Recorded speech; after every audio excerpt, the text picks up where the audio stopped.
Hello, everyone. Welcome back. It is another Design Cuts Live. So we are going to be demoing Lisa's brand new pack, which I know many of you are excited about because it's currently the #1 bestseller across the whole of Design Cuts, which is very exciting. So congrats, Lisa. Oh, thanks. Can't believe it. That's amazing. It's quite cool to see. But of course, we are going to be learning a bunch as well. So we have this hour booked out for an incredible free session with the wonderful Lisa. Lisa, what are you going to be sharing and teaching today? Okay, so today we're going to draw a cute bear who loves gardening and start thinking about the name, because we always give them a name, don't we, Tom? So start thinking now. And I also just want to kind of just give you a quick overview of the pack just before we get into that, just to give you an idea of what brushes are included.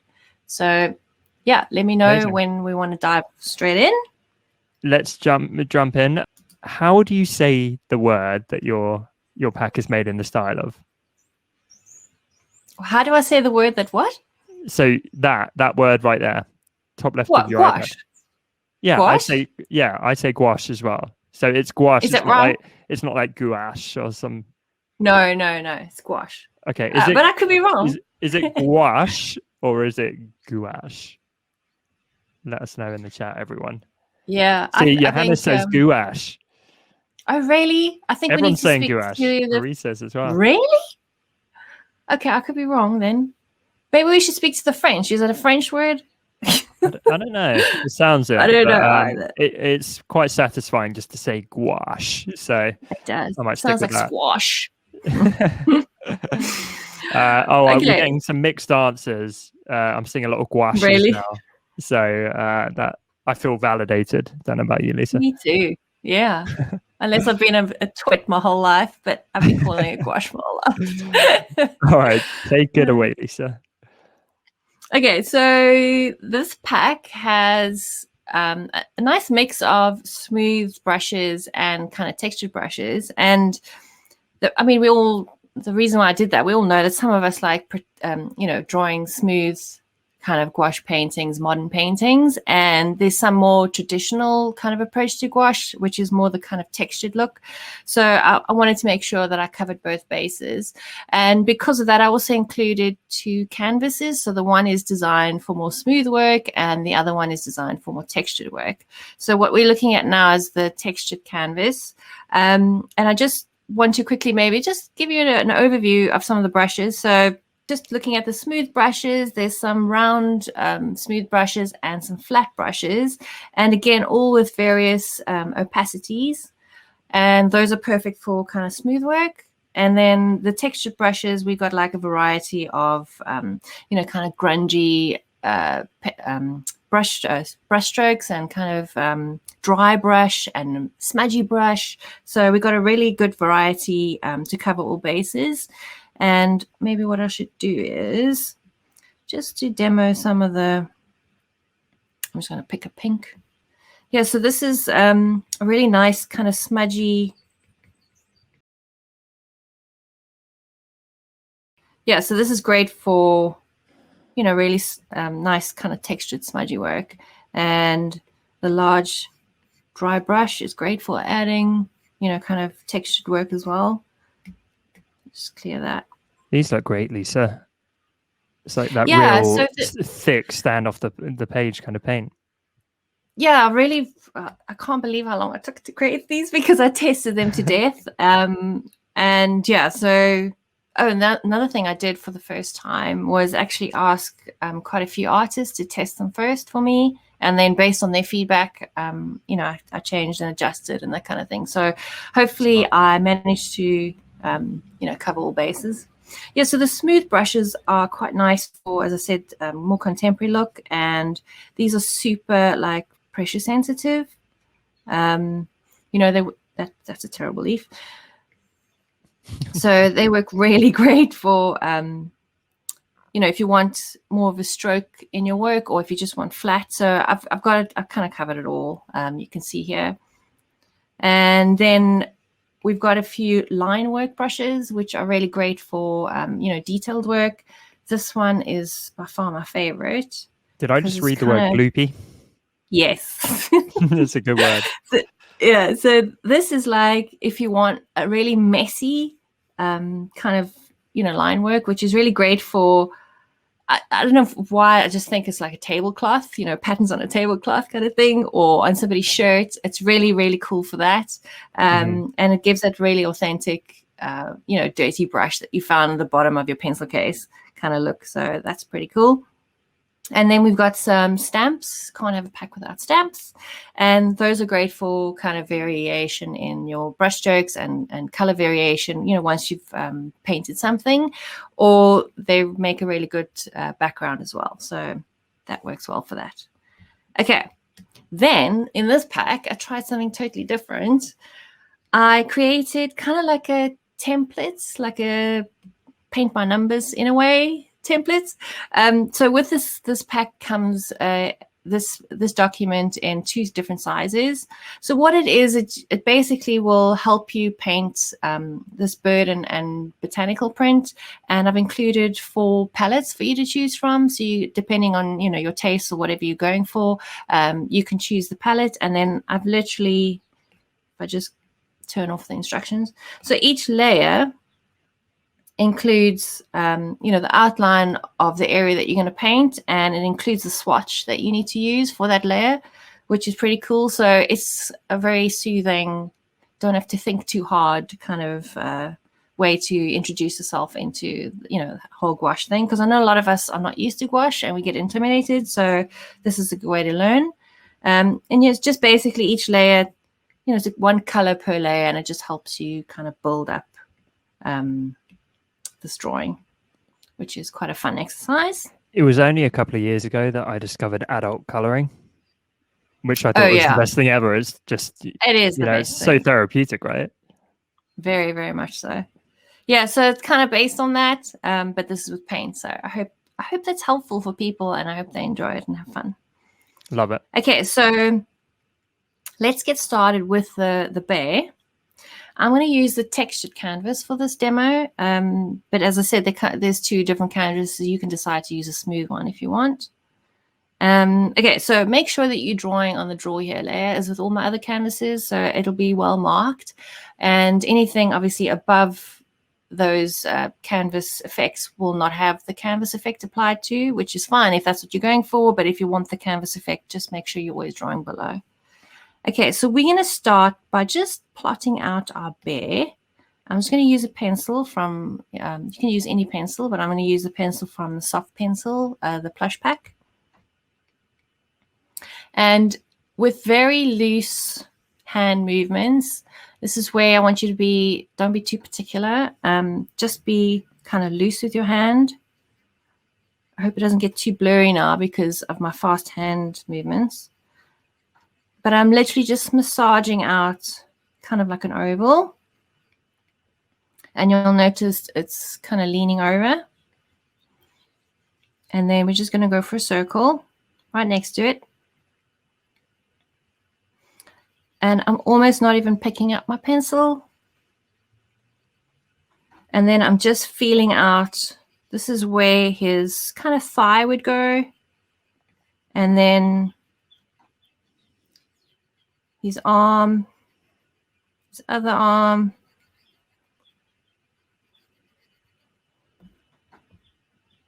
And as I said, I'm just massaging out shapes. I'm not being too particular. Okay, so we're getting like a framework going.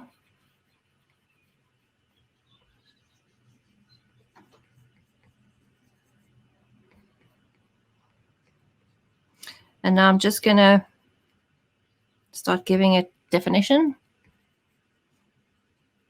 And that would be the bump on his forehead.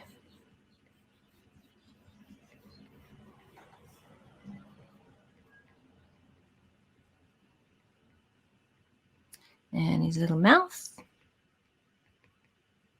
Let me know in the chat, everyone, if, like me, you could sit and just watch Lisa work all day. I think you need to live stream your life, Lisa.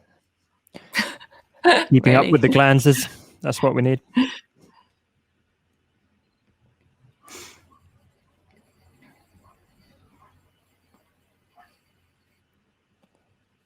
Okay, so don't be shy to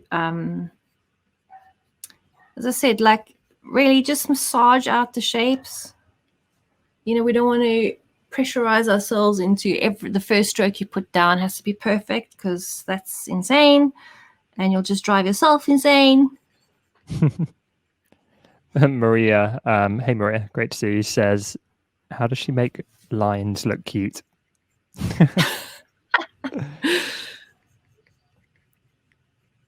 By the way, so I'm bears. trying to think up Yeah. a name, Lisa. Oh, yes. And you said this is Yeah, a how are gardening we? bear. Yes. I'm going to wait till it's a bit more developed until we start taking the community suggestions. But as soon as you said gardening bear, I thought Gus for some reason. Oh.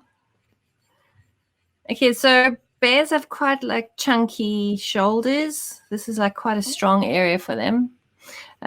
So what I like to think of, you know, when I'm especially when I'm drawing something behind the body, so continue that shape. Imagine that shape like behind there.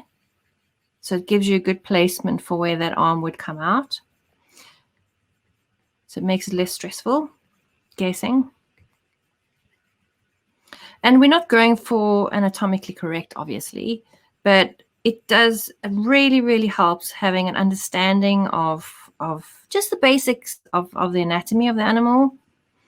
So knowing that the bears have chunky shoulders is helpful. You know, knowing that his kind of thigh is areas over here also helps you.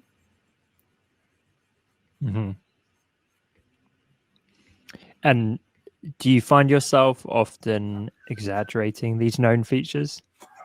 Oh, yeah. So I'm glad you brought that up. So what you could do for, depending on what you're going for, you could make his head really tiny and his body like really fat and chunky. And that kind of gives you a totally different look, even though you're going with the same shape structure initially, but you're just, you know, kind of playing with the sizes. So yes, definitely experiment with all the different possibilities. Okay, so here's a good example. I'm going to make his feet like quite small. And because He's got stubby little legs. I use the word massaging a lot to describe, because that's the best way I can. It's almost like you are playing with dough and you're kind of just pushing the shape, you know, the lines into shape. I find that that's less stressful when it comes to making decisions drawing, because we're allowing ourselves to not be too worried. We're just basically working on a basic shape. And his tail's probably going to come something like that. And I'm going to give him an apron, so probably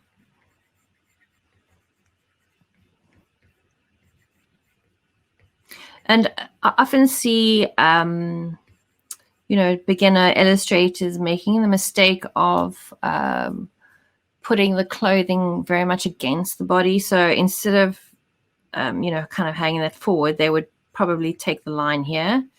So remember, your clothes are much bigger than your body. So don't like follow the line of the body, make it a lot bigger. Can I ask you a random question, Lisa? Yeah, fire away. Would you ever consider being involved in a project where you worked with a team and turned your characters into some kind of animated series? Wow. I mean, that would be cool.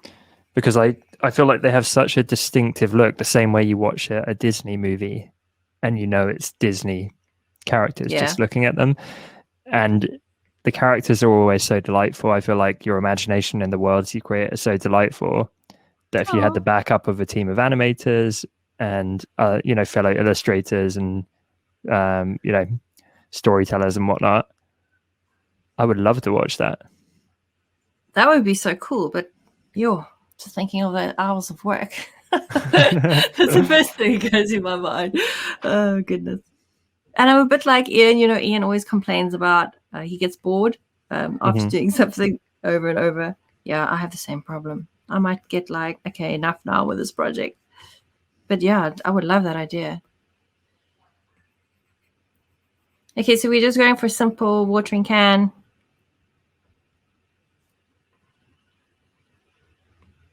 I can already tell that he's probably leaning too forward, but I'm not going to worry too much about that. I could have, I suppose, just flipped him slightly on his side, just to correct that. But this is just a cute little drawing. Okay, so he's coming together. And I want him watering a few flowers. So I'm just drawing the flower heads at this stage. And just getting an idea where I want the trees to go. Maybe something like that.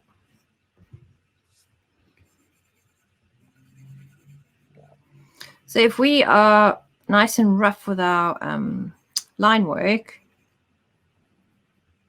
then we have more freedom. I feel like you're not as sort of precious about things.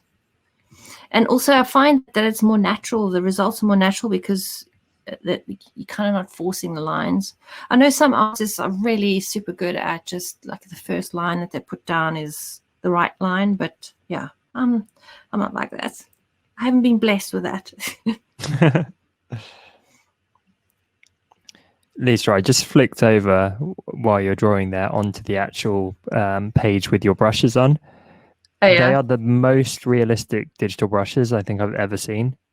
Really? I felt like I'd be able to go and just grab it or smudge it on the screen. They're ridiculous. Wow, cool. Thanks, Tom. Okay, so I'm just new layer. Our sketch layer, I'm just bringing down in opacity, and I've changed the blending mode to multiply just so we can see what's going on. And on a new layer underneath, I'm going to start painting. Okay, so I'm going to stick to the smooth brushes generally for this piece because I want that kind of like smoother look. And I like the semi-wet because it still has a little bit of streaky line work in it.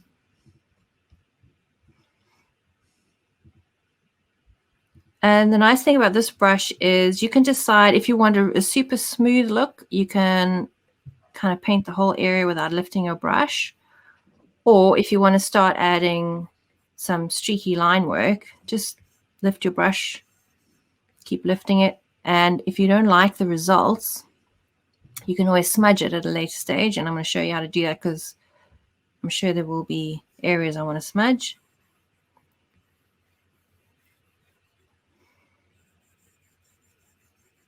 And you'll see here, looks a little messy.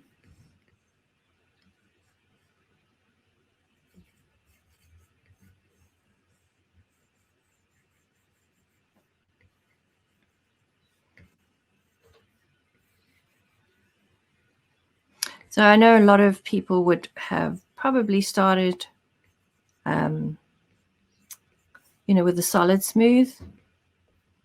But as I said, I like the messiness.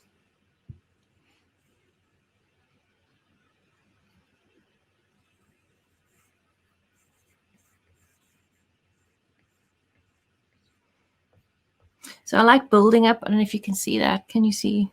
Mm-hmm. Yeah. I like building up the strokes. So this brush is great for that.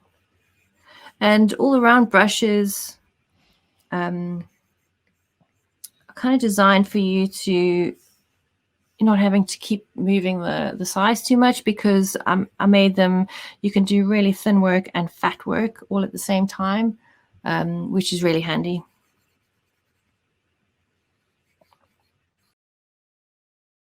Lisa, I noticed when you kind of had one layer of brushes, they looked quite disparate in terms of you could see outlines like what we're looking at there, right? Yes. The outlines were almost too stark and distracting, but as you build up the layers, yes, they blend together better. Yeah, so I created these very similar to the real brush, if I can call it that, because as I said, you can go directly to quite a solid because gouache can be quite solid, you can use the solid brush, and then you won't have that sort of streaky look. In fact, let me just show you what that looks like. So the only variation you'll see in that solid brush is kind of where the paint starts building up, but you won't see streaks. So as I mentioned, I actually like the streaky effect. So yeah, that's designed for more, if you added more water. And the same for the wet brush. You'll see it's quite a translucent. And again, you can build it up as much as you want, or you can go straight for the flat. So I was very aware of kind of developing brushes that I wanted to give people that option, you know. Okay, so we're gonna just do a little bit of smudging, which is quite a nice thing to do for, you know, if you just want to get a little bit more of a rough look. So using my smudge tool, I'm going to use the Smudgy round paint, rough paint, and that's like a nice all-rounder. And you'll see it picks up, maybe I'll show you that. So it picks up anything that's next to it. If I bring it in here, you'll see how it's picking up the white. So that's pretty cool for blending colors together. And which brush was that? The smudge one? Yeah, so it's the Smudgy rough paint. Smudgy rough paint. Okay, thank you. I see I missed his tail. His funny little tail. That's so sweet. And I missed his ear. Okay, so for his ear and this arm, I just want it slightly darker.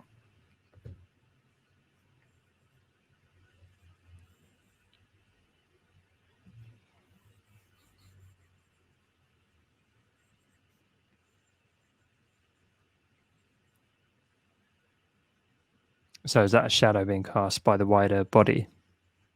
Yeah, so that's, yeah, basically just to give it that effect that it looks like he's standing in shadow. Whoops. Well, his arms in shadow, should I say. And the same for the ear.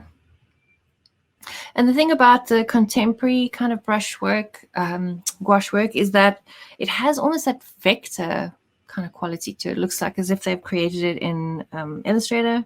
Mm-hmm. So that's what we're going for. Yeah, it's very simple shapes. It's quite stylized. Yes, exactly.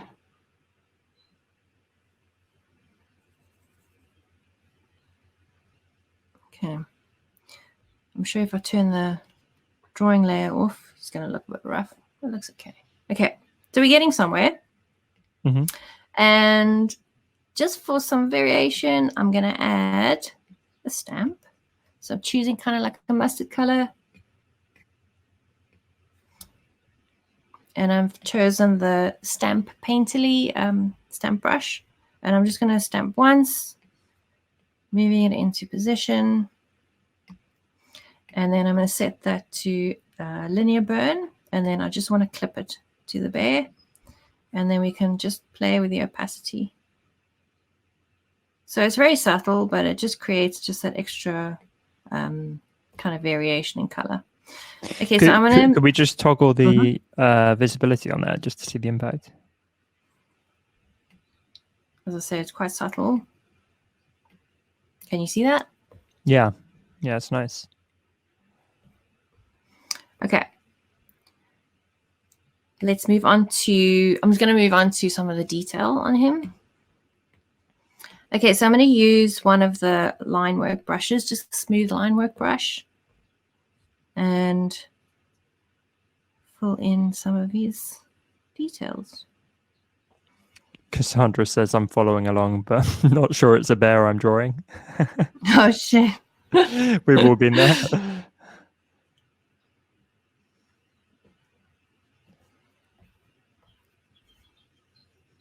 I don't know how you follow along live. I mean, that's quite amazing. That is a skill. Multitasking. Well, especially with your speed, so many people have said that. Like, how does she work so quickly?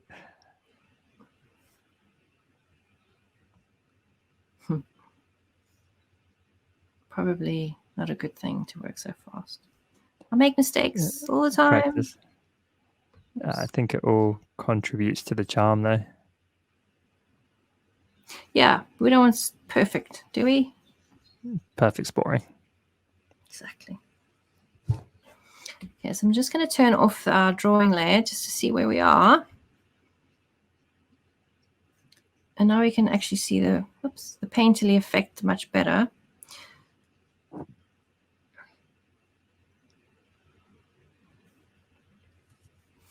And back to his body, I'm just going to start adding just a few more areas of shadow. That's too big.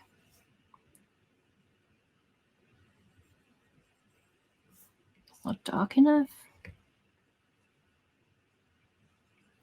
So it's all these kind of definition areas that are going to help the viewer understand what's going on with the bear and where his features are. It looks a little rough at this stage, but I promise you it's all going to come together.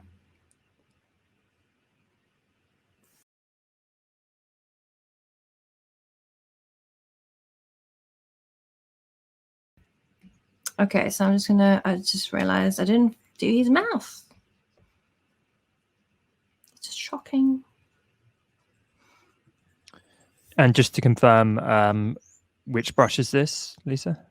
Oh, sorry. I went back to the smooth line work. Sometimes I forget you guys are watching.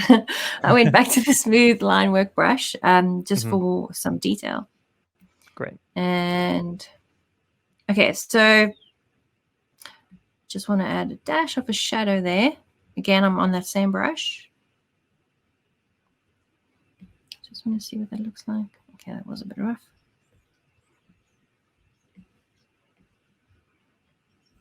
It's quite difficult to, for me, this is not how I would naturally, like for me, gouache is not something that I use often. I'm so used to using kind of pencil and watercolor. So it's a new experience, the whole like drawing layer and then the paint layer. I would normally like mash them together, but I really wanted that kind of modern look for this piece. So I think it's great as well. I was about to say you're so good at doing that, stepping outside your comfort zone. Trying something new. So we're all in this together, people. Okay, I'm going to just work on his snout. And okay, so I've chosen kind of like a lighter version of this brown just to accentuate his little snout. And I'm on a new layer. Sorry, guys, I need to be on a new layer. Okay, that's better.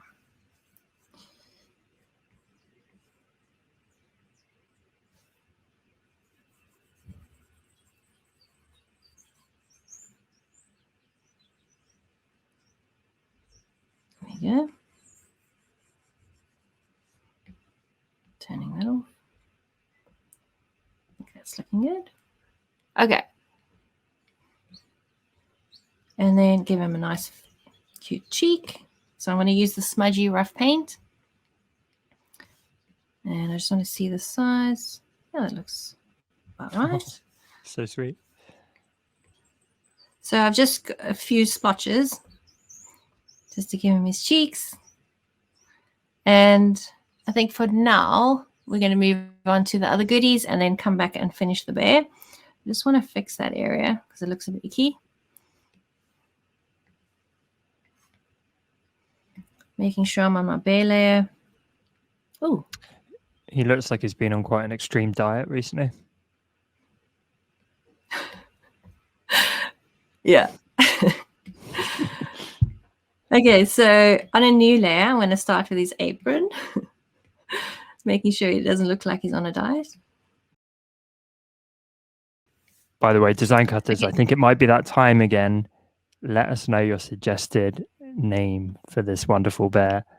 And Lisa, I'll read out some of my favorites and let you, of course, pick the final name. Cool. So what is this bear called? Let us know in the live chat, everyone. Okay, so I'm using the flat semi-wet just to kind of fill the main area, and then coming back to my round.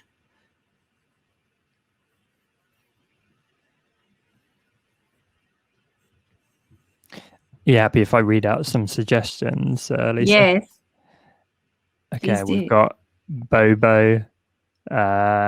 We have Bertie, Chester, Rudy, Buddy, Ralph, Arthur. What do we think? God, like Arthur. Any of those standing out to you? For me, Arthur's pretty cute. Arthur is quite cute. Should we go with Arthur? Yeah. All right, Arthur the bear. And hold on, that was suggested by. There's so many I've lost track. Pam.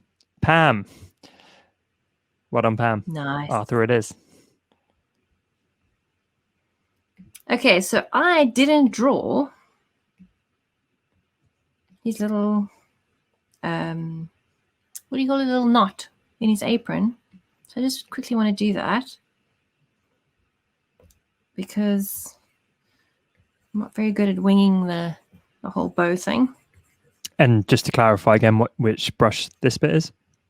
Okay, so I just went back to my pencil because I just want to quickly draw in his bow,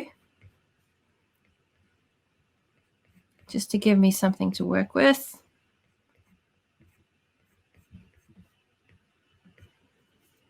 Okay, so coming back to my apron layer, and I'm using the semi-wet. Actually, I want to go with the smooth round because I don't want too much translucency-ish, whatever you call it.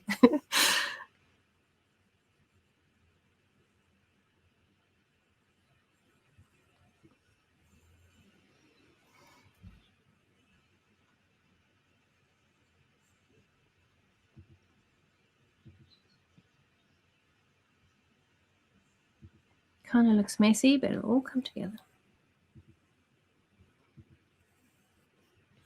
Okay, so for variation, so we can tell the viewer what's in front and what's behind, I'm just using a bit of a darker color.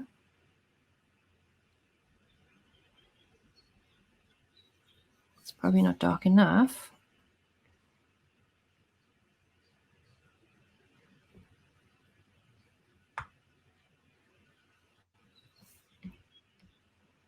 That's better.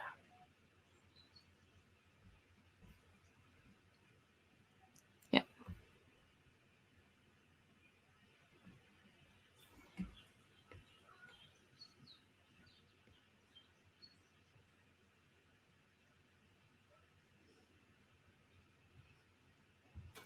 Okay, let's just fix Bear up over there.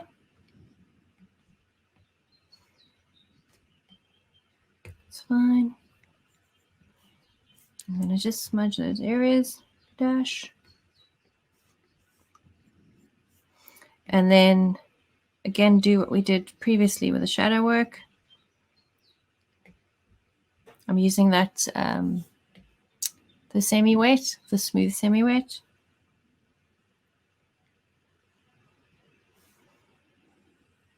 Oh, that's a really good question from Amy in the chat. Does everyone remember the name of their first teddy bear? Oh, I don't think I actually named mine. Did you name yours?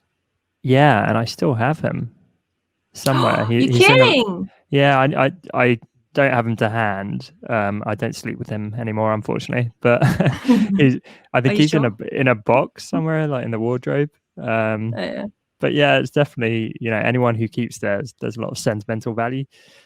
And mine was called Gordon, and he wasn't dissimilar to Arthur here. He was small and brown. That's so cute.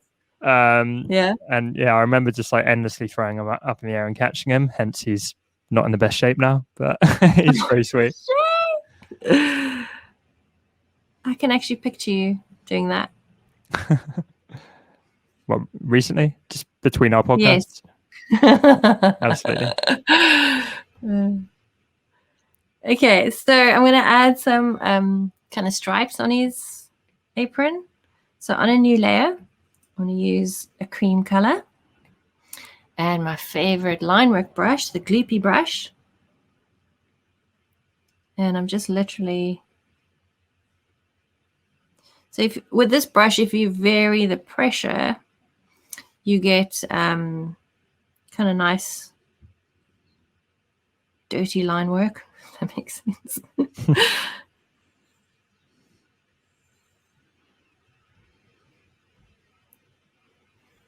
Okay, we're getting somewhere. I really like this solid style, this opaque kind of Yeah, style. it's, as you said, it's like quite stylized, and it's borderline vector kind of approach for me. Yeah. You know what it is? It's refreshing because Yeah. you see so much watercolor everywhere, and watercolor is amazing, of course, but yeah, this feels very fresh and different. Yeah, it's definitely, as I said, totally out of my usual. Oh, Okay, what a so we're back stylish to... bear Arthur is matching the apron and the watering can. We're back to our smooth semi-wet, and I'm just building up those brush strokes.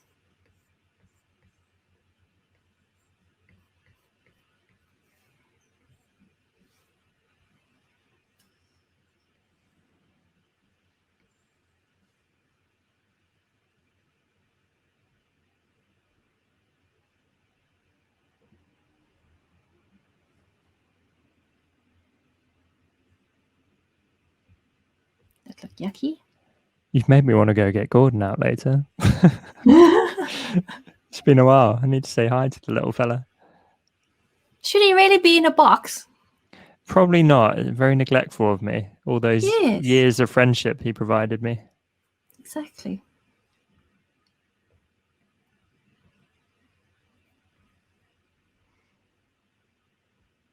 Okay, so using, again, kind of like a creamy color, I'm just going to add some highlights to the watering can just to give it, you know, some definition.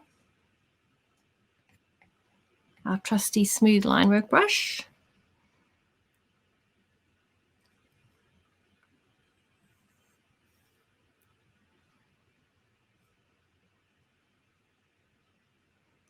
And then I'm going to do the same, but with shadow. So using that same color, just picking a slightly darker color. Not dark enough.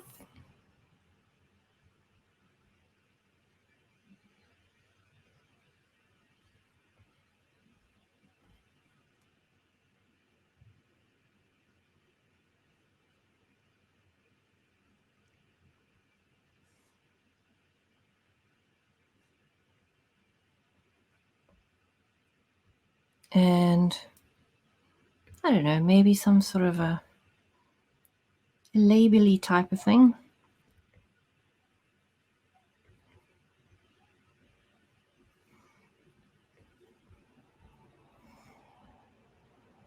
I think we're getting somewhere. And looking really good. Oh, I wanted to add just a few little kind of details, you know, just on the bear itself. So I'm going to use a pinky color, very similar to what we use for the cheek. And I'm going to use the dry smudgy line work brush. And I'm just simply going to, not like that, use just short actions.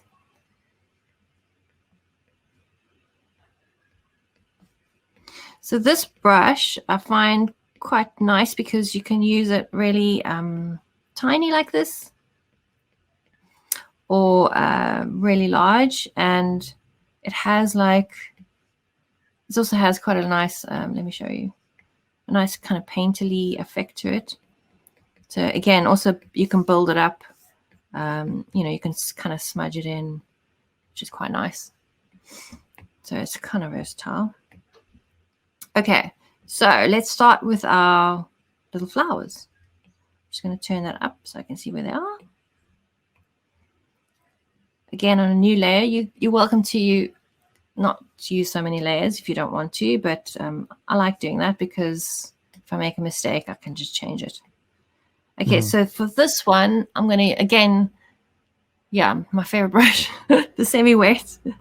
But you might want a more solid look to your flowers. So I'm literally just round kind of strokes. And you can see kind of building up paint here and there.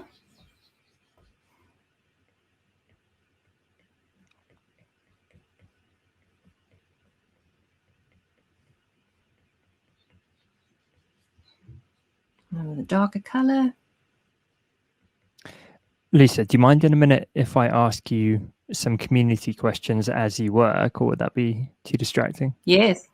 Okay. I don't think so. Ultimate multitasking. Look, I might end up with a weird looking drawing, but otherwise it should be fine. No, I'm kidding. So Marie says, I'm not as familiar with gouache as I am with watercolor. Could you briefly explain the differences?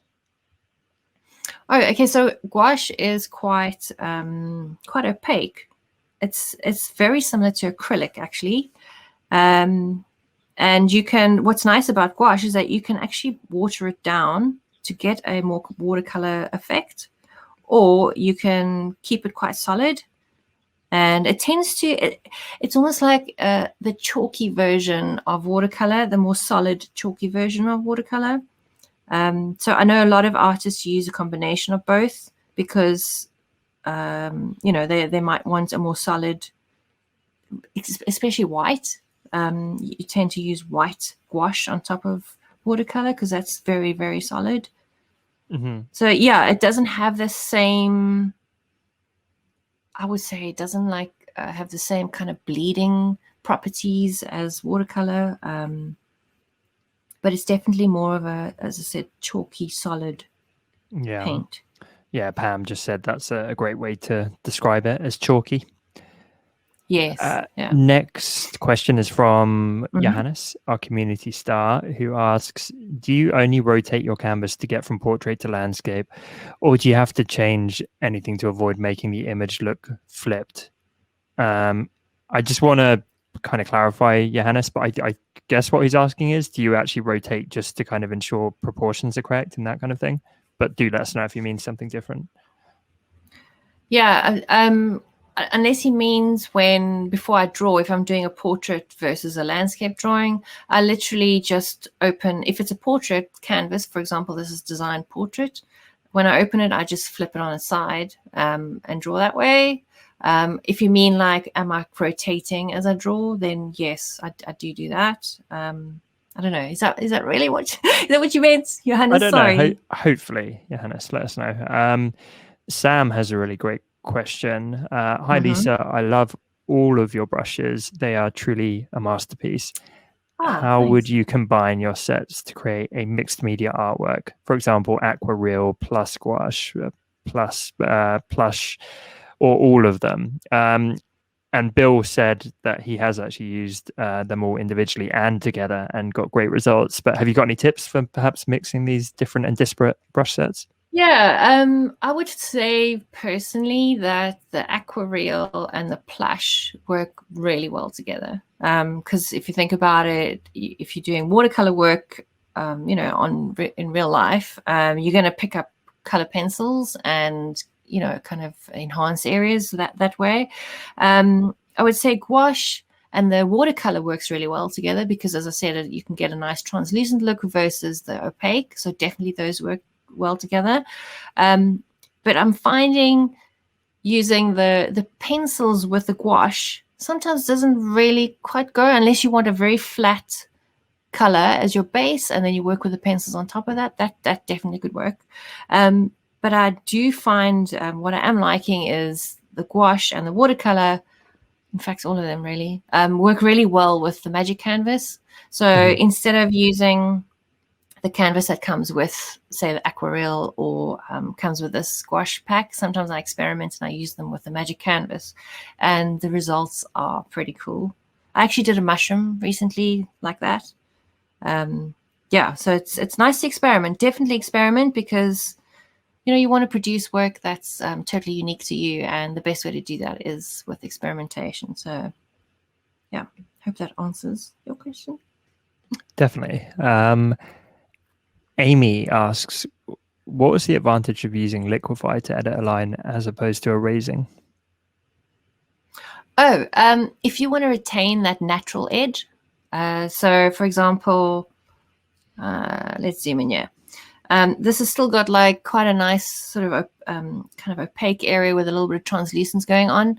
If I had to erase that, it would actually have that hard edge. So we want to retain that natural edge, the natural look to that edge. So the best thing to do is actually just use the Liquify, especially if you're just kind of taking out a bump like that. The other alternative, of course, is changing your eraser to one of the brushes that you originally used to create, that sort of area. That's another way around that. Amazing.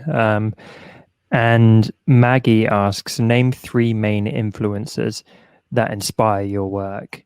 And I should caveat this and say, obviously, number 1 would be me, but let's put me to one side here. Actually, well remembered, just in Tom. life. Yes, absolutely. No, which 3 people would it be? I actually can't. I don't want to try to be weird, but I actually don't have 3 specific people. There's a couple of artists that I kind of save pins like from their work that I look at if I want to get excited about either color or technique or and now you're going to ask me for their names, and I'm not going to be able to tell you. I'm terrible, people. I get this question a fair amount, so I should do a blog post actually get it down properly. Sorry. I thought you were going to go all Matthew McConaughey there and be like, my inspiration is me tomorrow. Go like philosophical or something. No, I like nearly attempted to go into a Matthew McConaughey accent, and about half a second in, course corrected and backpedaled and was like, no, I'm not going to do that. Either, but, I think you've actually shown me on our calls, you've shown me a couple of your influences, and I can't remember their names either, which is not very helpful, but I could see visually where you were coming from. Oh, really? Okay. And the other thing for me is that they change all the time, which isn't very helpful to you giving you the names now. So it depends. Sometimes I kind of geek out on pencil, people who are pros at pencil work, and then sometimes watercolor. I promise you I'm going to do a blog post and I'll have it all down there. And I think the final question that we have is from Laurie and Bill asking, they say they're curious if you're going to be doing another texture pack in the near future because they adore your textures so much. Oh. Well, I actually have something in the making. It's kind of a mixture between textures and brushes. So ooh, that sounds cool. Yes. So yeah, it's actually, I was busy with it before I started this one, and then I got sidetracked, which is the story of my life. Laurie says, yippee. There you go. You heard it here first, people. Actually, we did just get a final question from Mary that asks, I just bought your brushes yesterday and loving them. Would it be possible for you to show us how to water down gouache if we want a more watercolor-like appearance? Would you advise that, or would you advise just using watercolor? I would advise rather using watercolor because they are designed more for gouache look. But again, I would also then use the kind of the ones that are designed to be more wet, in other words, watered down. But I would definitely rather than use watercolor brushes because you can't really get good results, digitally. If you kind of change the opacity, for example, of a brush, it looks insipid. So I would rather stick to the brushes that they were designed to do, what they were designed to do, Yeah. than try and manipulate them that way. Yeah. Okay. Where are we? Perfect. We Good are. questions, everyone. Yes.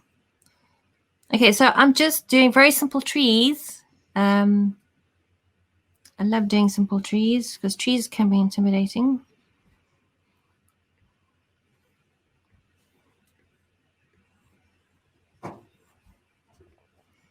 I don't like that.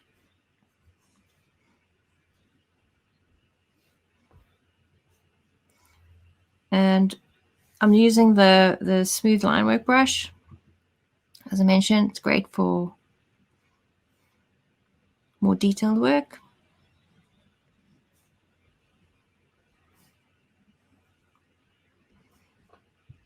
It's a funny little dumpy tree.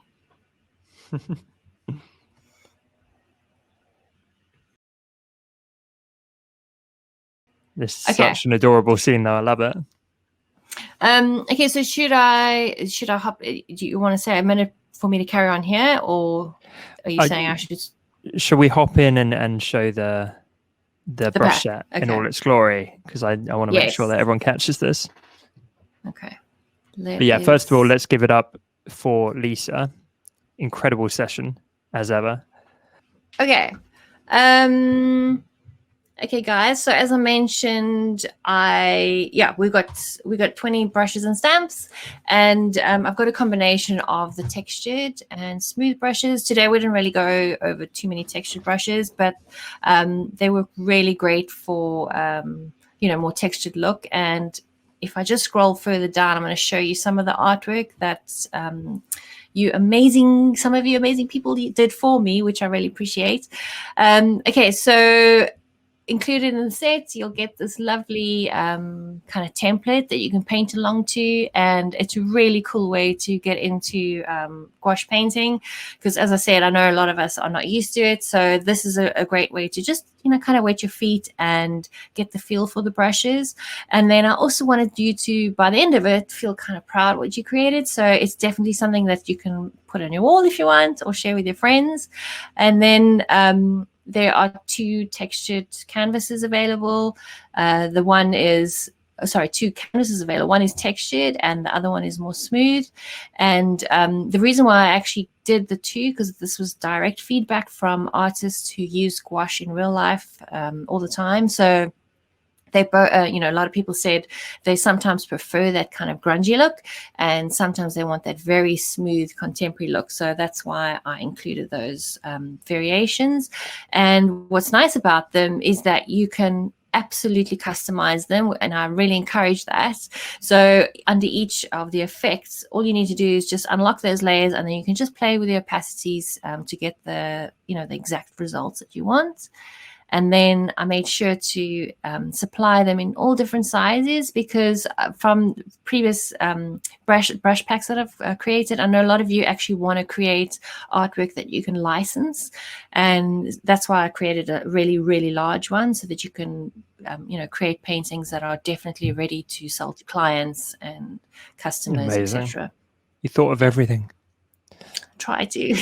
As mentioned, 4 really lovely color palettes. There's the whole variety of different tastes in there, so you can go ballistic with that.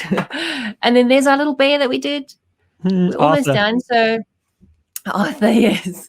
So if you want to finish what I demoed today, you can just kind of carry on. The only thing we didn't do was a little speckies here and there, and the bit of shadow work. So you're almost done. And then this is the amazing artwork by Roberta. She's one of the people that I asked to test the brushes. And you can see the difference in the kind of styles. That's more, as I said, the smoother approach. That's more of an arty approach. And then this is just a run through of all the different brushes that are available and the stamps. And then another artist that I asked to do the testing, she actually, she gave me a huge compliment. She said she's scared that she's going to stop using her actual washes, which she loves so much. So, that's a huge compliment for me. And that's it. That pretty much sums it all up. It's such an incredible pack. Like I say, it's currently the most popular pack at the whole of Design Cuts. And I encourage everyone, to click the shiny green button below our faces right now, if only to go see it in all its glory, because it was very slightly fuzzy, for me at least, on that screen share. If you go check it out, the sharpness of the texture on the actual page when you're looking at it on your own machine is just mind-boggling. Like I say, I feel like I can go smudge that paint around on my screen. So Lisa, you've outdone yourself as ever. And for everyone who's with us live right now, just leave a little comment and say either got, if you've already got this pack, which many of you have, or getting, if you're going to grab it. And remember, you can actually get it for 32% off. It's $13. It is ridiculously affordable right now, but only for a limited time, as it's just launched. So many of you already have it. So hopefully today's lesson was super helpful for how to work with these brushes. But for those of you just grabbing it now or about to grab it, we hope you're feeling inspired and that you absolutely love using these new brushes. They are amazing. Cool. Thank you. That's amazing, Tom. Thank you. Lisa, you're amazing. Thank you as ever for joining us. It means the world. And so great watching you work. Thank you for squeezing me in. I really appreciate it. Really appreciate it. We always have time for you. Lisa, we will, of course, welcome you back soon because the community just can't get enough of you. But thank you again, my friend. And I'll see you next week for podcast recording. Another fun stuff. Yes. All right. Take care. Cool. See you later. Ciao. Bye. Bye.